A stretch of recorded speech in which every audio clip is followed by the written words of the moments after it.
இங்கே எங்களுக்கு ஸ்டாஃப்க்கெலாம் பார்த்திங்கன்னா தேங்க்ஸ் கிவிங் டே லஞ்ச் வந்துட்டு பிளான் பண்ணியிருந்தாங்க ஸ்கூலில். இது வந்து ஃப்ரைடே எடுத்தது. ஸோ பாட்லக் மாதிரி தான் வச்சுக்கோங்களேன். திங்ஸ் எல்லோரும் அவங்கவுங்க எடுத்து வந்து இது பண்ணுவாங்க.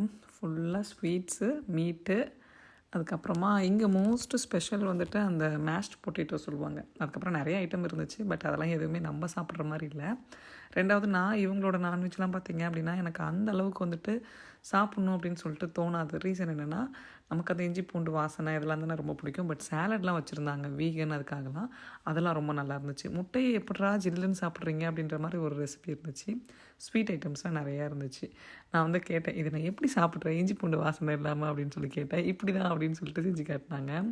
ஸோ அதெல்லாம் முடிச்சுட்டு வந்துட்டு அன்றைக்கி வந்துட்டு தமிழ் ஸ்கூல் அடுத்த நாள் டெஸ்ட் இருந்ததுனால வீட்டில் கவனுக்கு டெஸ்ட்டு வச்சு சொல்லி கொடுத்துட்டு அந்த டே அப்படி தான் போச்சுன்னு வச்சுக்கோங்களேன்.